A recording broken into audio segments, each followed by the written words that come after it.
La doctrina blindada alemana, que entró en vigor en septiembre de 1939, no era el producto de una intuición genial ni de una visión revolucionaria aislada. Era el resultado acumulado de 20 años de análisis sistemático de los fracasos operativos de la Primera Guerra Mundial, de la lectura crítica de teóricos como J.F.C. Fuller y Basil Liddell Hart, y de una experimentación doctrinal llevada a cabo clandestinamente en los campos de entrenamiento de Kama, en la Unión Soviética, durante los años 20. Lo que Heinz Guderian y su círculo de oficiales de blindados sintetizaron no fue la idea del tanque como arma ofensiva, pues eso ya estaba establecido, sino la idea del tanque como instrumento de desorganización sistémica del adversario. La Panzerwaffe no aspiraba a destruir cada unidad enemiga que encontrara en su camino. Aspiraba a penetrar las líneas de comunicación, colapsar los centros logísticos y desarticular el mando antes de que la infantería pudiera reaccionar. La destrucción física era un subproducto del objetivo real, que era la parálisis operativa. Para ejecutar esta doctrina, el parque blindado alemán de los primeros años de guerra no necesitaba ser superior en blindaje ni en potencia de fuego frente a cada adversario individual. Necesitaba ser suficientemente resistente para absorber las pérdidas inevitables de una penetración profunda, suficientemente fiable mecánicamente para mantener el ritmo de avance y suficientemente barato de producir para reponerse con rapidez. Los Panzer I y II, con sus cañones de 20 milímetros y sus blindajes de entre 13 y 30 milímetros, eran vehículos que en términos absolutos habrían resultado deficientes frente a cualquier ejército que comprendiera cómo combatirlos. Pero la velocidad de la acción, la concentración en puntos débiles y la descoordinación estructural del enemigo compensaban cualquier inferioridad técnica individual. La campaña de Polonia duró 17 días efectivos. La de Francia, 46. Estos resultados no demostraban la superioridad del material alemán, demostraban la superioridad del sistema de mando descentralizado denominado Auftragstaktik y de la integración entre blindados, infantería motorizada y aviación táctica. El material era la herramienta, la doctrina era el arma. Esta distinción es fundamental para comprender lo que ocurrió después, porque cuando la doctrina dejó de funcionar tal como había sido concebida, el material tuvo que asumir una carga que nunca fue diseñado para soportar. Y ese momento llegó en el verano de 1941, con una precisión cronológica que la historiografía posterior ha tendido a romantizar, pero que, analizada fríamente, fue simplemente el resultado inevitable de una evaluación de inteligencia incorrecta y de un conjunto de suposiciones logísticas que no tenían ningún fundamento verificable. Cuando las columnas blindadas alemanas cruzaron la frontera soviética el 22 de junio de 1941, la Panzerwaffe disponía de aproximadamente 3.400 tanques operativos distribuidos en 4 grupos de tanques. De ese total, solo alrededor de 440 unidades eran Panzer IV, el único tanque alemán capaz de montar el cañón corto de 75 milímetros que podía actuar con cierta efectividad contra la variedad más amplia de objetivos. Los restantes eran Panzer II, Panzer III con el cañón de 50 milímetros corto y una cantidad significativa de tanques checoslovacos capturados de los modelos 35 y 38. Este parque blindado había funcionado con eficacia doctrinal en Polonia y Francia, precisamente porque se había enfrentado a fuerzas cuya coherencia organizativa se desintegró antes de que las limitaciones técnicas del material alemán pudieran volverse relevantes. En el este, ese margen de error desaparecería. El primer encuentro documentado con los tanques T-34 soviéticos por parte de unidades de la 17 División Blindada se produjo en el sector norte del frente, cerca de Grodno, en los primeros días de la operación. Los informes de combate que llegaron al cuartel general de Guderian en el grupo de Panzer II no describían simplemente una plataforma técnicamente superior. Describían la inoperatividad funcional del armamento estándar alemán. El cañón antitanque de 37 milímetros, que era todavía el arma anticarro de infantería más común en el ejército alemán, era físicamente incapaz de penetrar el blindaje del T-34 a distancias de combate normales. El blindaje frontal de este, de 45 milímetros, con una inclinación de 60 grados respecto a la vertical, producía un espesor efectivo de 90 milímetros, cifra que el proyectil de 37 milímetros, con su energía cinética de aproximadamente 108 kilojulios a 500 metros, no podía atravesar ni en las condiciones más favorables de impacto perpendicular, que rara vez se daban en combate real. El cañón de 50 milímetros corto del Panzer III, el modelo KWK-38 de longitud 42, presentaba una situación apenas mejor. A una distancia de 500 metros, su proyectil de perforación de blindaje podía penetrar aproximadamente 53 milímetros de blindaje homogéneo vertical. Frente al blindaje inclinado del T-34, esa capacidad de penetración quedaba reducida a un margen completamente insuficiente. Solo el cañón largo de 50 milímetros, el KWK-39 de longitud 60, que empezaba a ser distribuido en unidades de élite durante ese verano, podía penetrar el blindaje lateral del T-34 a distancias por debajo de 400 metros, y aún así con una fiabilidad que dependía críticamente del ángulo de impacto. El blindaje frontal seguía siendo virtualmente invulnerable. La situación con el tanque pesado KB-1 era todavía más desfavorable para los atacantes. El KB-1 pesaba entre 46 y 47 toneladas, según la versión, y su blindaje frontal tenía entre 75 y 90 milímetros de espesor en ángulos variables. No era un blindaje inclinado eficiente como el del T-34, era simplemente blindaje masivo. Pero esa masa era suficiente para que ningún armamento anticarro alemán operativo en junio de 1941 pudiera penetrarlo frontalmente a distancias de combate razonables.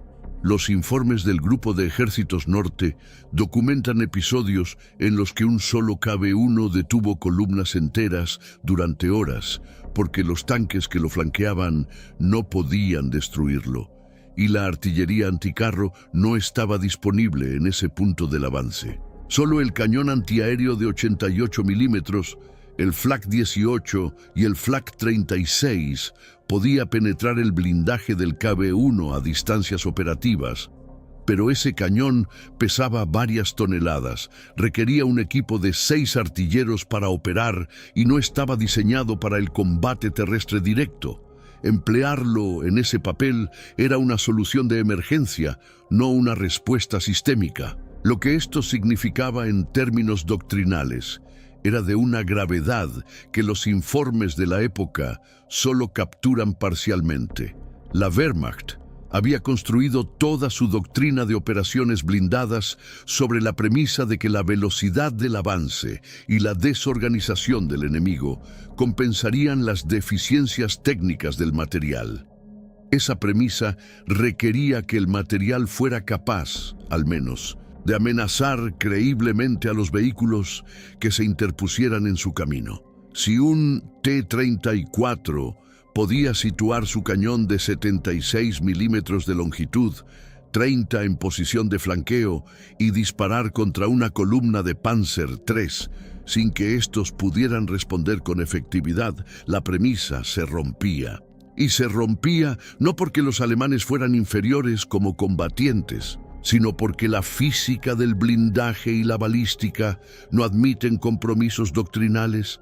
La velocidad de un proyectil, multiplicada por su masa dividida por 2, es igual a su energía cinética.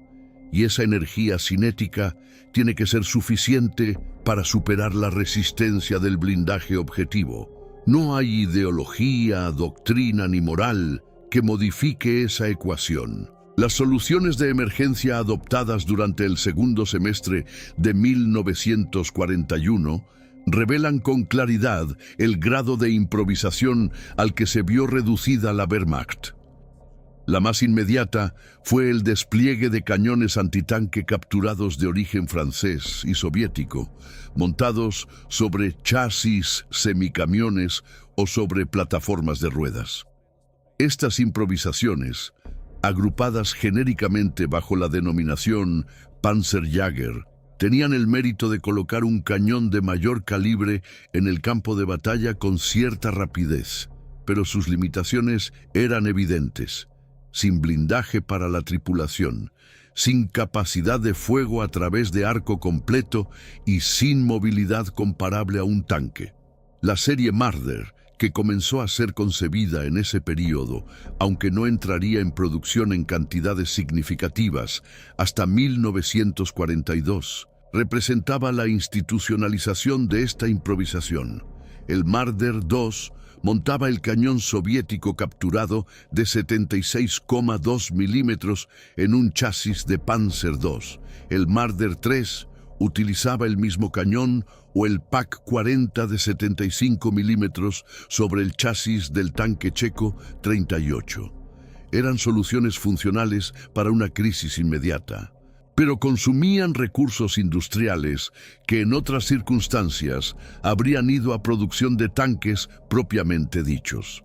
La segunda consecuencia de la crisis de armamento fue la aceleración del programa de mejora del Panzer IV, el único tanque del parque blindado alemán que poseía el volumen de torreta necesario para alojar un cañón de mayor calibre que el 50 milímetros. El Panzer IV había entrado en servicio en 1938 en su versión A, como vehículo de apoyo de fuego directo, con el cañón corto de 75 milímetros KWK-37 de longitud 24.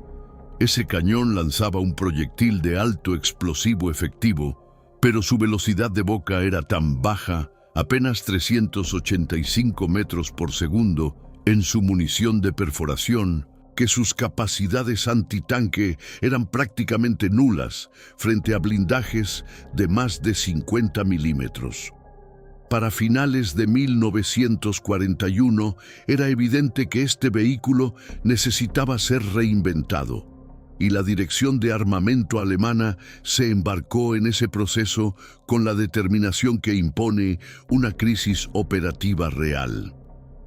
El proceso de transformación del Panzer IV desde su versión inicial hasta las versiones F2, G y H, que constituyeron el núcleo del parque blindado alemán, desde la primavera de 1942 hasta mediados de 1944, es en sí mismo una autobiografía de los límites estructurales de una plataforma de diseño preexistente cuando se le exige que absorba capacidades para las que no fue concebida.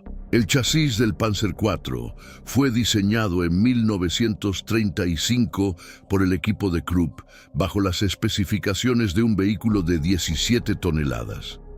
Las versiones A, B y C de 1938 y 39 pesaban entre 18 y 20 toneladas, ya con cierto margen de tensión sobre el diseño original. Las sucesivas adiciones de blindaje reactivo a las versiones D y E durante la campaña de Francia elevaron ese peso a 21,8 toneladas. Y cuando la versión F2 recibió el cañón largo de 75 milímetros KWK-40 de longitud 43, en la primavera de 1942, el peso total del vehículo había alcanzado las 23 toneladas. Ese cañón largo era, desde el punto de vista balístico, un instrumento significativamente más eficaz que todo lo que había montado el Panzer IV anteriormente, con una velocidad de boca de 790 metros por segundo para el proyectil perforante de blindaje de 7,5 kilogramos. Era capaz de penetrar 132 milímetros de blindaje homogéneo vertical a 500 metros. Cifra suficiente para destruir un T-34 frontalmente a esa distancia y para penetrar el blindaje lateral del KV-1 dentro de los 800 metros. Estas capacidades convirtieron al Panzer IV largo en el tanque más efectivo del ejército alemán durante el segundo semestre de 1942, y los datos de combate de esa época reflejan tasas de intercambio favorables para el lado alemán cuando se utilizaba en condiciones de visibilidad y terreno adecuados. Pero las versiones G y H producidas durante 1943, añadieron blindaje adicional en respuesta a la proliferación de armamento anticarro soviético de mayor calibre, y el peso del vehículo llegó a 24,6 toneladas en la versión G y a 25 toneladas en la H. En ese punto, la anatomía del problema estructural se volvía matemáticamente visible. La transmisión ZF-SSG-77 y el tren de rodaje del Panzer IV habían sido diseñados para operar con eficiencia dentro de un rango de peso de 17 a 20 toneladas. Cada tonelada adicional más allá de ese umbral no se distribuía uniformemente sobre el conjunto del sistema mecánico. Se concentraba en los elementos más tensionados del tren de transmisión, fundamentalmente en la caja de cambios, los ejes de los piñones de ataque y las articulaciones del sistema de suspensión de barras de torsión. Los registros de mantenimiento de las unidades blindadas alemanas durante 1943 muestran un incremento sustancial en las averías de transmisión y en el desgaste de las orugas en comparación con los registros de 1942, y esa correlación no es accidental. Es la consecuencia directa y predecible de operar un sistema mecánico fuera de sus parámetros de diseño. El problema con el blindaje de la torreta era igualmente estructural. La torreta del Panzer IV había sido diseñada para alojar el cañón corto de 75 milímetros y una tripulación de 3 hombres, comandante, artillero y cargador. Su diámetro de rotación interior era de 1,42 metros y el espesor de su blindaje original era de 30 milímetros en los lados y 50 milímetros en el frente. Las versiones posteriores añadieron blindaje en escuadras y faldones laterales, pero la coraza frontal de la torreta permaneció en 50 milímetros, que a partir de mediados de 1943 era insuficiente frente a los cañones de 76,2 milímetros de alta velocidad del T-34-85 y frente a los cañones antitanques soviéticos de 75 y 100 milímetros que comenzaban a proliferar en ese periodo. Incrementar el blindaje frontal de la torreta al nivel necesario, es decir, a 80 o 100 milímetros, habría añadido entre 400 y 600 kilogramos al conjunto de la torreta, lo cual habría superado la capacidad del anillo de rotación del chasis y habría requerido rediseñar el mecanismo de giro. En términos prácticos, esto significaba que el Panzer IV había alcanzado su límite absoluto de desarrollo incremental. La cuestión que este análisis plantea y que constituye el núcleo del debate sobre la racionalidad industrial de las decisiones alemanas en materia de producción blindada es si la respuesta correcta a esa situación era diseñar un tanque completamente nuevo, que fue lo que ocurrió con el Panther, o si habría sido posible y deseable producir un número masivamente mayor de Panzer IV, aceptando sus limitaciones técnicas, como arma estándar de la Wehrmacht para el período 1943 a 1945. Esta pregunta no admite una respuesta simple, porque involucra variables que operan en escalas de análisis diferentes. La escala táctica del combate individual, la escala operativa de la campaña y la escala industrial de la producción nacional. En la escala táctica, la respuesta parece favorable a la producción masiva del Panzer IV. Un Panzer IV. Ausführung H costaba aproximadamente 103.500 marcos en 1943, según los registros contables del Ministerio de Armamento. Un Panther Ausführung D del mismo año costaba entre 117.000 y 122.000 marcos, dependiendo de la fuente. Esta diferencia de aproximadamente 15% en el coste directo de producción significaba que, en teoría, por el mismo presupuesto que se empleaba en producir 100 Panthers, se podían producir 115 Panzer IV. 115 Panzer IV frente a 100 Panthers. ¿Cuál de las dos opciones producía mayor capacidad de combate? Para responder a esa pregunta con rigor, es necesario analizar no solo el coste unitario, sino la eficiencia de combate por marco invertido, lo cual requiere cuantificar la relación entre las capacidades técnicas del vehículo y las amenazas reales que encontraba en el frente durante ese periodo. El Panther Ausführung A, la versión madura del diseño, que comenzó a ser producida en cantidad significativa a partir del verano de 1943, montaba el cañón Câble-Bekash 42 de 75 milímetros de longitud 70. Este cañón, con una velocidad de boca de 929 metros por segundo para su proyectil perforante estándar, podía penetrar 138 milímetros de blindaje homogéneo vertical a 1000 metros y 111 milímetros a 2000 metros. Estas cifras lo convertían en el cañón antitanque de mayor efectividad a largo alcance disponible en el ejército alemán en ese momento, superior incluso al cañón de 88 milímetros del Tiger I en términos de penetración a distancias superiores a los 1500 metros. El blindaje del Panther era igualmente notable en términos de concepto.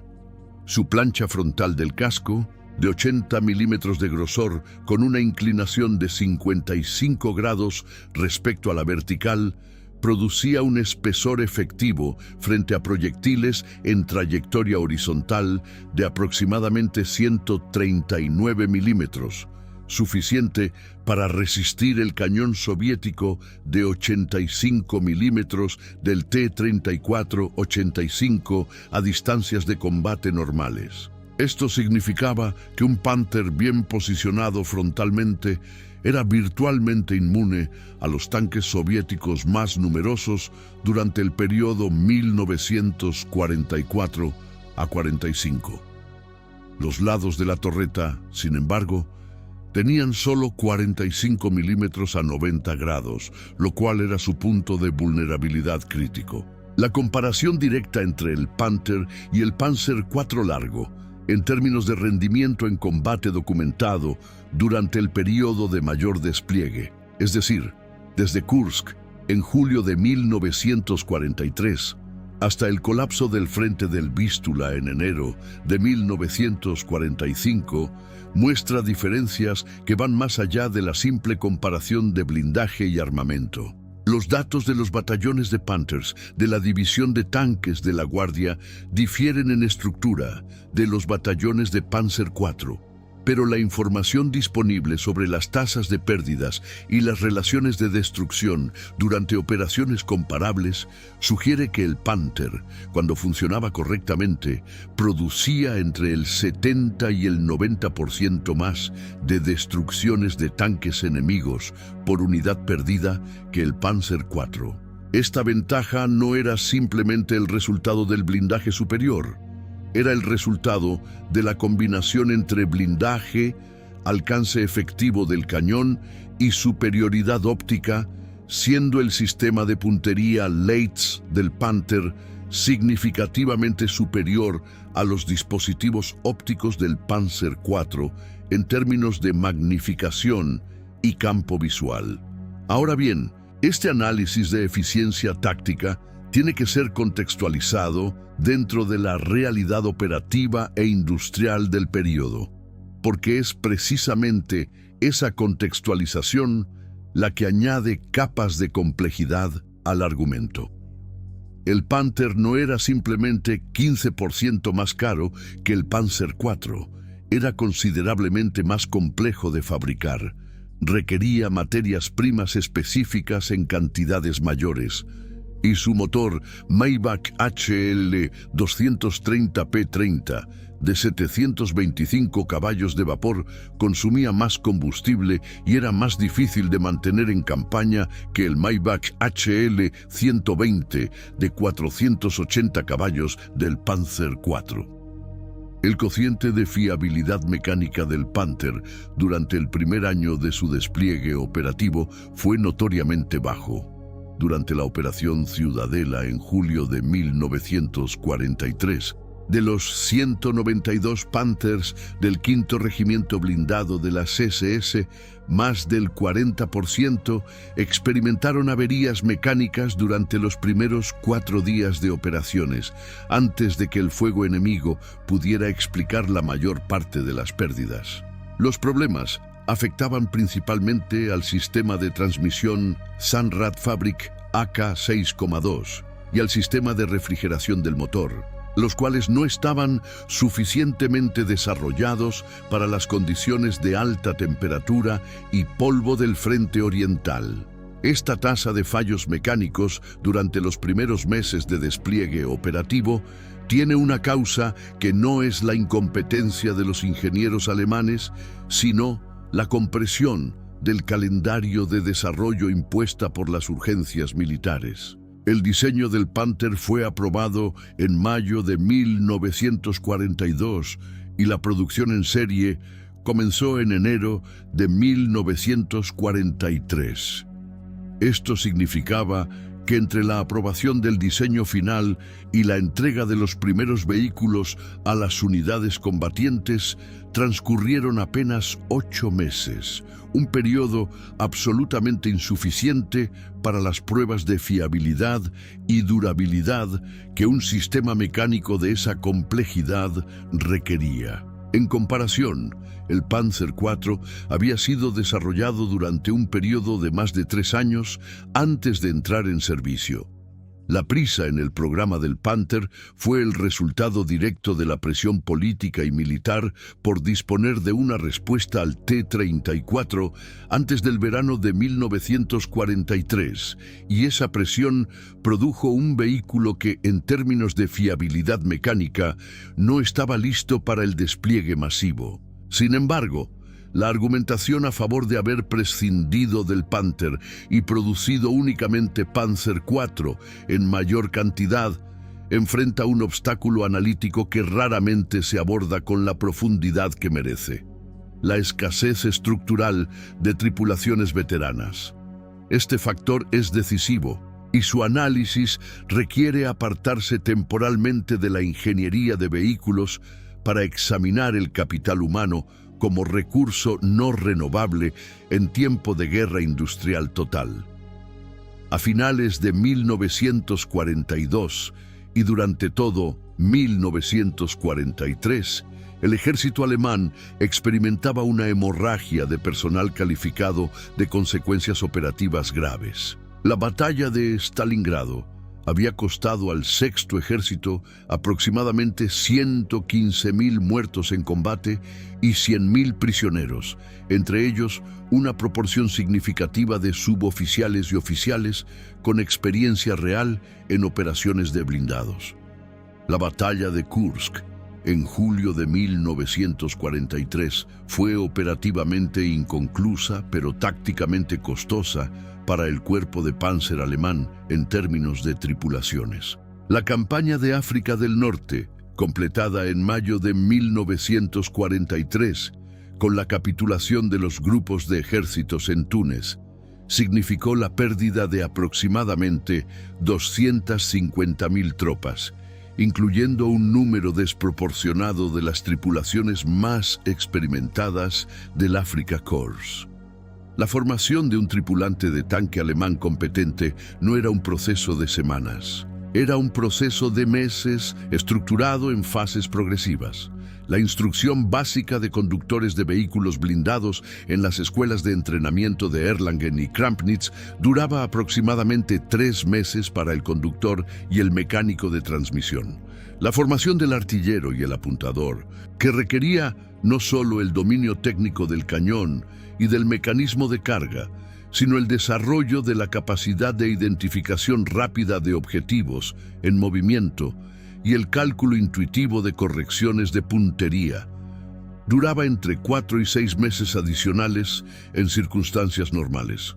La formación de un comandante de tanque plenamente competente, capaz de gestionar simultáneamente el posicionamiento táctico del vehículo, la comunicación con su escuadrón, la identificación de amenazas múltiples y la toma de decisiones de fuego, requería entre 1 y 2 años de servicio activo combinado con entrenamiento formal. No había ningún atajo disponible para comprimir ese proceso sin una degradación directa de la eficacia de combate. Esta realidad tenía implicaciones directas para la lógica de producción industrial. Si el cuello de botella más crítico de la Wehrmacht en 1943 no era la cantidad de tanques disponibles, sino la cantidad de tripulaciones veteranas capaces de operarlos con eficacia, entonces el argumento de producir más tanques simples a menor coste perdía gran parte de su fuerza.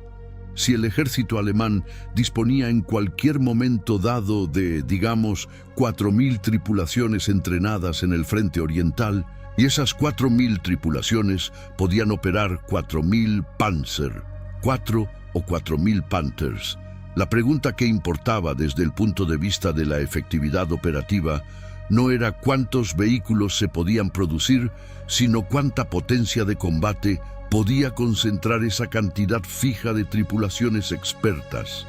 Y en esa pregunta, el Panther, a pesar de sus deficiencias mecánicas iniciales, ofrecía una respuesta cuantitativamente superior al Panzer IV, porque su mayor alcance efectivo de cañón, su mejor blindaje frontal y su superior sistema óptico multiplicaban la eficacia de combate de cada tripulación individual. Este fue el argumento implícito que subyació a la concepción de los batallones de tanques pesados independientes, las unidades que operaban con el Tiger I. La lógica de estos batallones era exactamente la que se acaba de describir, pero llevada a su expresión más extrema. Un batallón pesado independiente, numerado en la serie del 500 al 504 para las unidades del ejército regular y con denominaciones específicas para las divisiones de las SS, se organizaba típicamente con 4 compañías de 14 Tigers cada una, más una compañía de cuartel general de mando, lo que daba una fuerza total de entre 42 y 45 tanques operativos en condiciones ideales. Este batallón no formaba parte de ninguna división blindada permanente. Era una unidad de reserva del mando del ejército, disponible para ser asignada temporalmente al sector del frente donde se necesitara una capacidad de penetración o contención que las unidades de línea no podían proporcionar. El Tiger I, producido por Henschel, bajo las especificaciones que resultaron del concurso de 1941, era una plataforma de combate con características que es necesario analizar sin el exceso de atención que la popularidad del vehículo en la cultura histórica ha generado. Pesaba 56 toneladas en su versión de producción estándar. Su blindaje frontal del casco era de 102 milímetros vertical y el frontal de la torreta de 100 milímetros vertical, sin inclinación, es decir, con la menor eficiencia posible respecto al peso de acero empleado. Esta elección de blindaje vertical, en lugar de inclinado, reflejaba una filosofía de diseño conservadora y quizás anacrónica incluso para su época, pero tenía la ventaja de simplificar la fabricación en comparación con geometrías de blindaje inclinado más complejas. El motor era el Maybach HL 230P45 de 720 caballos, que proporcionaba una relación potencia-peso de apenas 12,4 caballos por tonelada, comparada con los 15,6 del Panzer IV y los 16,8 del T-34-85. En términos prácticos, esto significaba que el Tiger I era considerablemente más lento en terreno difícil y que su consumo de combustible, de aproximadamente 290 litros por cada 100 kilómetros en carretera y hasta 12 litros por kilómetro en terreno cruzado, era entre 3 y 4 veces mayor que el del Panzer IV y entre 2 y 3 veces mayor que el del Panther. El cañón del Tiger I, el KWK-36 de 88 milímetros de longitud, 56, era en 1942 la pieza de artillería de tanque más efectiva disponible en cualquier ejército del mundo. Y ese hecho tenía consecuencias operativas concretas. Con una velocidad de boca de 822 metros por segundo para el proyectil estándar Panzergranate 39, el KWK-36 podía penetrar 111 milímetros de blindaje homogéneo, vertical, a 1000 metros y 102 milímetros a 1500 metros. A 2000 metros, la penetración caía a 84 milímetros, suficiente para destruir la mayor parte de los blindados soviéticos y aliados disponibles en ese periodo. Esta capacidad de fuego efectivo a distancias entre 1500 y 2000 metros era cualitativamente diferente de cualquier otro sistema de armamento de tanques de la época y creó una asimetría táctica que fue explotada sistemáticamente por los comandantes alemanes que comprendieron cómo convertirla en ventaja operativa. La táctica estándar de los batallones Tiger era la de posicionarse en crestas o bordes de terreno que maximizaran el campo visual y minimizan la exposición de los flancos, y abrir fuego a distancias a las que los cañones soviéticos de 76,2 milímetros no podían responder efectivamente. La distancia de combate efectiva de un Tiger bien posicionado era el doble o el triple de la de un T-34. Si un Tiger abría fuego contra un T-34 a 1800 metros, el T-34 tenía que avanzar al menos 1 kilómetro bajo fuego antes de alcanzar la distancia a la que su propio cañón podía penetrar el blindaje frontal del Tiger, y durante ese avance podía ser destruido varias veces. Este principio, que en la jerga táctica se denomina ventaja de alcance, era el fundamento de la doctrina de empleo de los batallones pesados. Los datos de combate de los batallones Tiger durante el periodo de su mayor efectividad operativa, entre la primavera de 1943 y finales de 1944, muestran relaciones de intercambio que desde la perspectiva de la eficiencia de combate justifican la existencia del programa. El batallón pesado 502, desplegado en el sector norte del Frente Oriental, registró en el periodo comprendido entre su activación en agosto de 1942 y agosto de 1944 la destrucción documentada de 1.400 tanques soviéticos a un coste de 95 Tigers propios, una relación de aproximadamente 14,7 a 1. El batallón 503, operando en el sector del Grupo de Ejércitos Sur durante el mismo periodo, reportó relaciones de intercambio similares. Estos no son datos propagandísticos, son registros de mantenimiento y contabilidad de munición que han sido verificados parcialmente por archivos soviéticos desclasificados que confirman pérdidas de blindados en esos sectores del orden de magnitud referido, aunque con las inevitables discrepancias propias de la contabilidad de combate de cualquier ejército. Sin embargo, el análisis de estos datos de eficiencia táctica tiene que ser complementado con un análisis de la eficiencia logística, que es el plano donde el Tiger I presentaba sus debilidades más severas y más difíciles de mitigar. El Tiger I no podía cruzar la mayoría de los puentes del frente oriental sin refuerzo previo de la estructura portante. Requería transportistas de plataforma especializados, los Sonderkraftfahrzeug 181, para sus desplazamientos logísticos de larga distancia, y su sistema de orugas, con una anchura máxima de 725 milímetros en configuración de combate, requería ser cambiado a orugas de transporte de 540 milímetros para el movimiento por ferrocarril. Este proceso de cambio de orugas requería varias horas de trabajo de la tripulación más personal de mantenimiento adicional.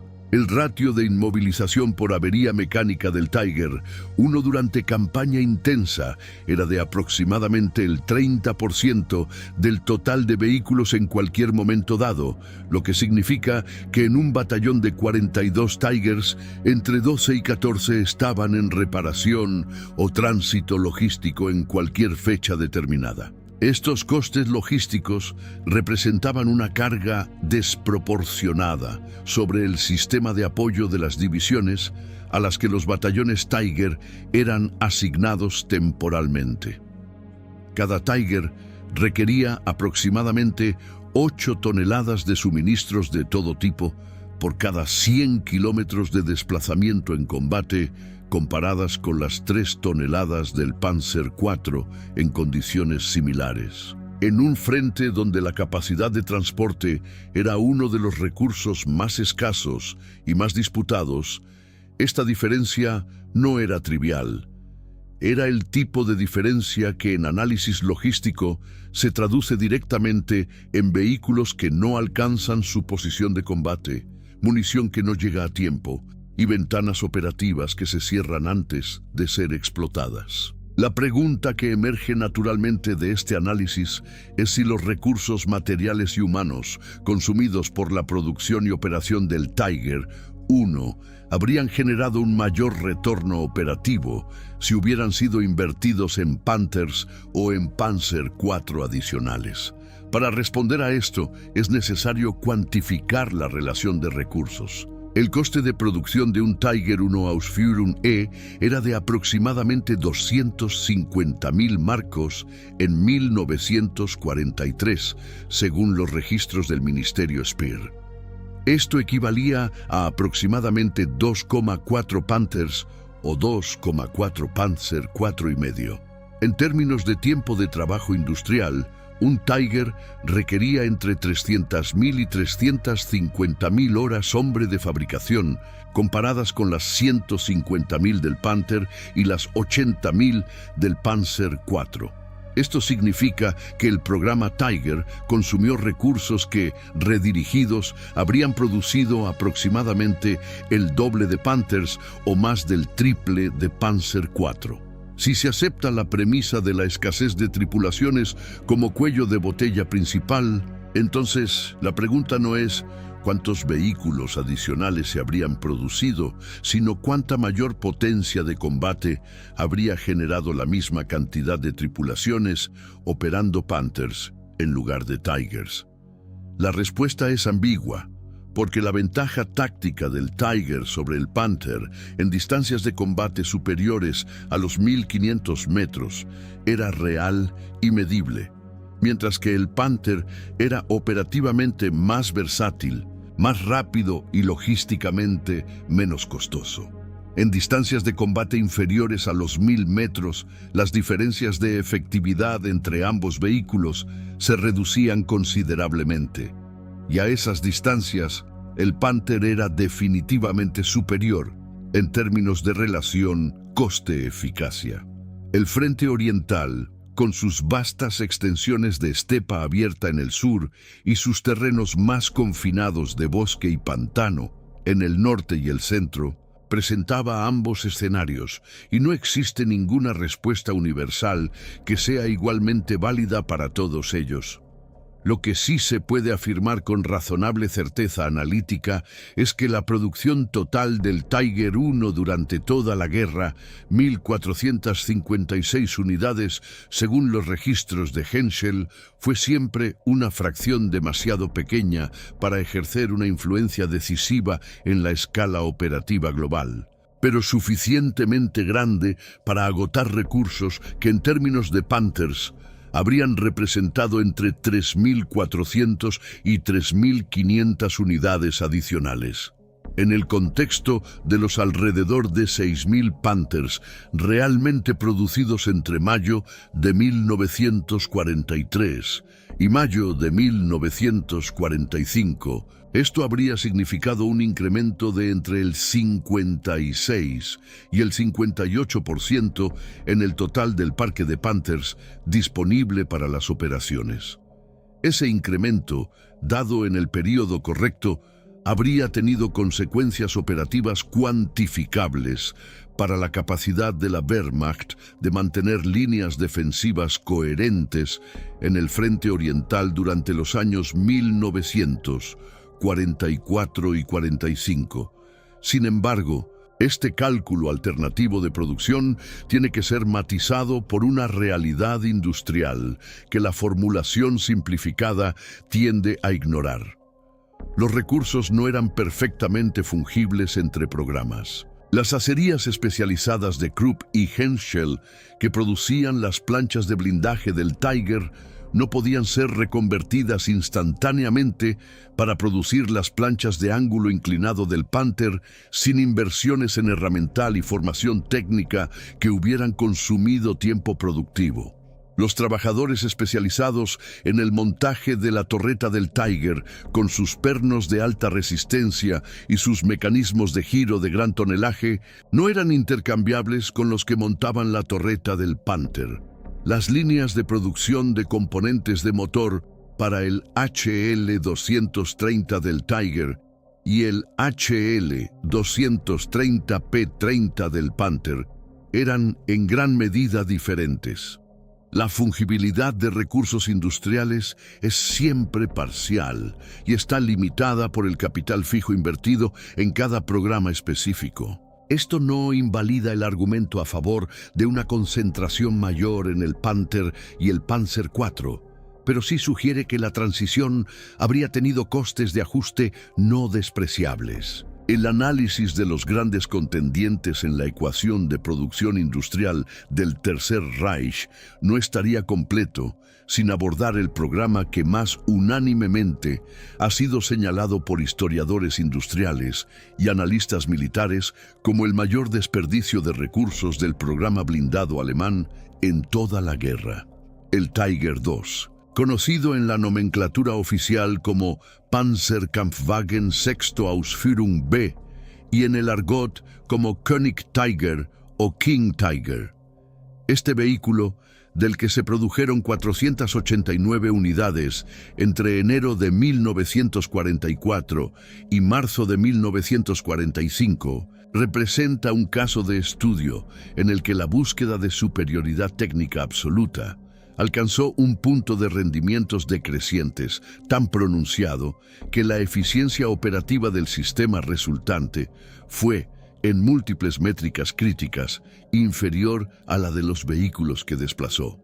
El Tiger II pesaba 69,4 toneladas, lo cual lo convertía en el tanque de producción en serie más pesado de la Segunda Guerra Mundial. Si bien, con un margen no tan amplio sobre el Super Pershing americano y el IS-2 soviético como la literatura popular sugiere, su blindaje frontal del casco era de 150 milímetros con una inclinación de 50 grados y el frontal de la torreta Henschel de 100 a 180 milímetros con curvas variables. Estos valores de blindaje eran, en términos absolutos, invulnerables frontalmente a prácticamente cualquier arma anticarro que los aliados y los soviéticos pudieran desplegar durante el período de producción del vehículo.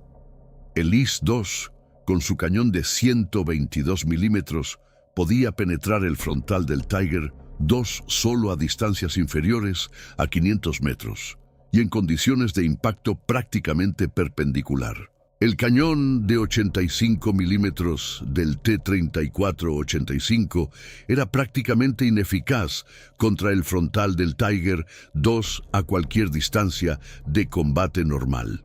El armamento principal era el KWK-43 de 88 milímetros de longitud 71, un cañón cuya superioridad balística sobre todos los competidores de la época era incontestable. Con una velocidad de boca de 1 metro por segundo para su proyectil Panzergranate 39 y 40 para el estándar, y con capacidades de penetración de 182 milímetros a 500 metros y 149 milímetros a 2000 metros.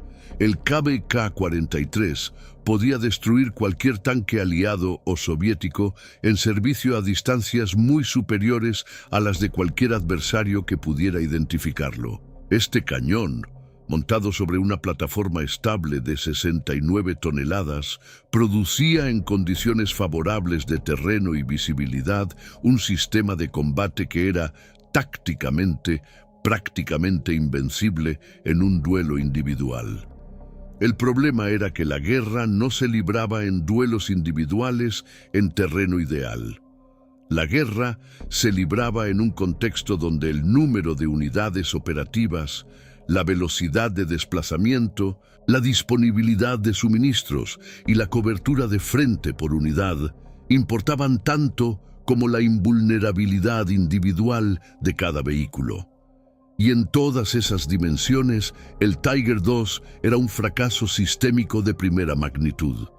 Su motor, el Maybach HL 230P30, era exactamente el mismo que el del Panther y el Tiger I tardíos. Este motor había sido diseñado para proporcionar potencia a un vehículo de entre 45 y 50 toneladas. Al ser instalado en un chasis de 69 toneladas, la relación potencia-peso caía a 10,4 caballos por tonelada, la más baja de cualquier tanque de producción alemán en la guerra. En términos de velocidad máxima en carretera, el Tiger II alcanzaba entre 36 y 41 kilómetros por hora, comparable al Tiger I y aproximadamente el 30% más lento que el Panther.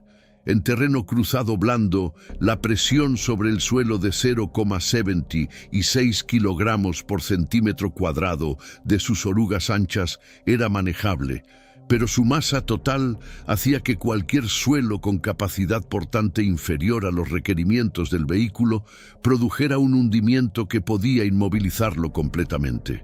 El consumo de combustible del Tiger II en operaciones era de entre 600 y 800 litros cada 100 kilómetros en carretera y de hasta 15 litros por kilómetro en terreno accidentado. Esto significaba que el radio de acción operativo del Tiger II sin reabastecimiento era de entre 110 y 140 kilómetros en carretera, cifra que en las condiciones de escasez de combustible que caracterizaron las operaciones alemanas desde mediados de 1944 se traducía en unidades que frecuentemente agotaban sus reservas de combustible antes de alcanzar sus objetivos de combate. Los informes del batallón pesado 500, un tercero durante la operación en el Balaton-Heviet en el invierno de 1944 a 45, documentan múltiples casos de Tigers II abandonados en posición por agotamiento de combustible, no por daños de combate. La fabricación del Tiger II consumía aproximadamente 400.000 horas hombre por unidad, frente a las 150.000 del Panther. Esto significa que el mismo tiempo de trabajo industrial que se empleó en producir las 489 unidades del Tiger II habría producido aproximadamente 1.300 unidades adicionales de Panther, o en términos alternativos, la producción total del Tiger II durante todo su periodo de fabricación habría podido ser sustituida por la producción de poco menos de 200 Panzer IV al mes durante los 14 meses de producción activa del Tiger II. Ese número de Panzer IV adicionales, bien empleados en la defensa del Frente Oriental durante 1944, habría tenido implicaciones operativas más significativas que las 489 unidades de un vehículo que frecuentemente no llegaba a su posición de combate por averías mecánicas o escasez de combustible. El acero de alta calidad necesario para el blindaje del Tiger II también representaba un coste de oportunidad enorme. Las planchas de blindaje de 150 milímetros de acero de alta resistencia requerían proporciones de elementos de aleación, fundamentalmente níquel, molibdeno y cromo, que eran materiales estratégicos importados, con reservas alemanas en declive desde 1943. Cada Tiger II inmovilizaba entre 65 y 70 toneladas de acero de blindaje de alta calidad, comparadas con las 22 del Panther y las 16 del Panzer IV. El mismo acero empleado en un Tiger II podía haber producido 3 Panthers o 4 Panzer IV. En un contexto de economía de guerra con cuellos de botella en materias primas, esta diferencia no era marginal. Era la diferencia entre una política industrial racional y una que priorizaba la excelencia táctica individual sobre la efectividad operativa sistémica. El veredicto industrial que emerge de este análisis es, en sus líneas fundamentales, menos simple de lo que tanto los defensores del Tiger y el Panther como sus críticos han tendido a presentar. La cuestión no admite una respuesta binaria de tipo ¿habría funcionado o no habría funcionado? Admite una respuesta gradual que distingue entre los diferentes programas y entre las diferentes fases temporales de la guerra. En lo que respecta al programa Panther, la respuesta analítica más sólida es que su desarrollo fue correcto en concepto y necesario en contexto. La crisis de 1941 demostró que el Panzer IV había alcanzado los límites estructurales de su chasis para las capacidades de armamento y blindaje que la evolución del Frente Oriental requería. Un ejército que no hubiera respondido a esa crisis con el desarrollo de una plataforma de nueva generación habría visto su parque blindado medio, el Panzer IV, volverse progresivamente más inadecuado frente a las mejoras constantes del material soviético. El Panther, a pesar de sus deficiencias mecánicas iniciales y de su mayor complejidad logística, era la respuesta correcta al problema correcto. Las mejoras introducidas en las versiones A y G resolvieron gradualmente los problemas de fiabilidad de la Ausführung D, y para mediados de 1944, el Panther era operacionalmente viable en términos de tasas de avería aceptables para un frente de alta intensidad. El argumento de que se deberían haber producido más Panzer IV y menos Panthers tiene sustento solo si se acepta que el Panzer IV habría sido capaz de enfrentarse con efectividad al IS-2 y al IS-3 soviéticos y a los nuevos cañones anticarro de 100 milímetros, lo cual es una premisa que los datos balísticos disponibles no pueden sostener. En lo que respecta al Tiger I, la respuesta es más matizada. Como concepto operativo, el batallón pesado independiente como multiplicador de fuerza en sectores de esfuerzo principal fue una innovación doctrinal válida para las condiciones específicas del Frente Oriental entre 1942 y mediados de 1944. El Tiger I, con su cañón de 88 milímetros y su blindaje masivo, proporcionó en ese periodo una capacidad de fuego directo a distancias superiores que ningún otro vehículo disponible podía replicar, y esa capacidad fue explotada con resultados tácticamente significativos. Eliminar el programa Tiger I habría privado a la Wehrmacht de un instrumento que, dentro de sus limitaciones logísticas, produjo resultados de combate demostrados. La pregunta no es si el Tiger I tenía valor, es si ese valor justificaba el coste de oportunidad de su producción frente a la alternativa de Panthers adicionales.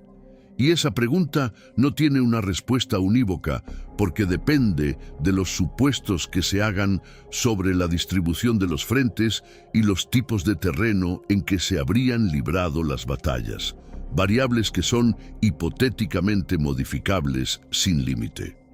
En lo que respecta al Tiger II, sin embargo, la respuesta analítica es considerablemente más unilateral.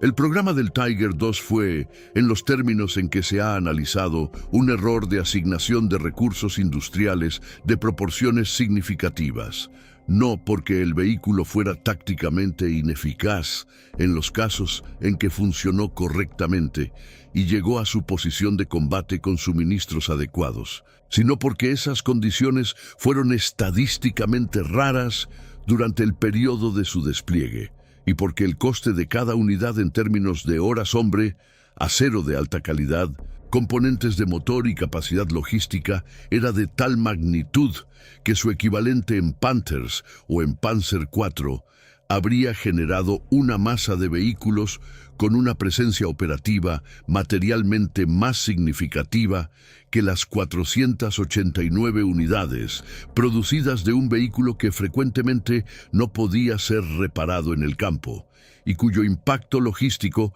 comprometía la efectividad del resto de las unidades de la formación a la que era asignado. El caso del Tiger II ilustra un principio general de la ingeniería militar aplicada que tiene validez más allá del contexto de la Segunda Guerra Mundial. La búsqueda de la invulnerabilidad individual total en un sistema de armas produce rendimientos decrecientes en la eficacia sistémica cuando los recursos son finitos. Un vehículo que no puede ser destruido en combate directo, pero que tampoco puede llegar a su posición de combate por falta de combustible, que no puede ser reparado en campo abierto por falta de grúas de la capacidad adecuada, que no puede cruzar la mayoría de los puentes sin refuerzo previo, y que consume el equivalente en recursos industriales de 3 vehículos más versátiles, no es tácticamente superior, sino tácticamente irrelevante en proporción a esos costes sistémicos. La invulnerabilidad táctica de una plataforma que no llega al campo de batalla tiene un valor operativo de 0.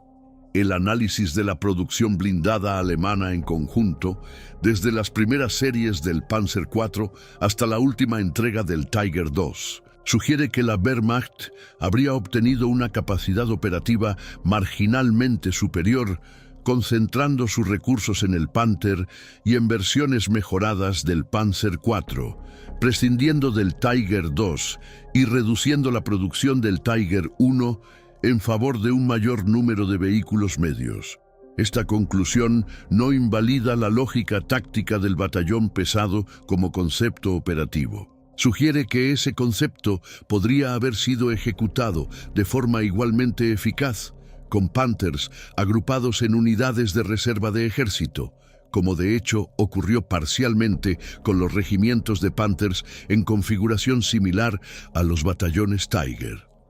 Un Panther equipado con versiones mejoradas del cañón de 75 milímetros y operando en formaciones concentradas con apoyo logístico adecuado, habría producido en el periodo 1944 a 45 una masa de fuego y una cobertura de frente superiores a las que producían los batallones Tiger, con su inevitable dispersión por sectores críticos y su constante atrición por causas no relacionadas con el combate directo. Finalmente, este análisis converge en una observación sobre la naturaleza de la planificación industrial en condiciones de presión operativa extrema.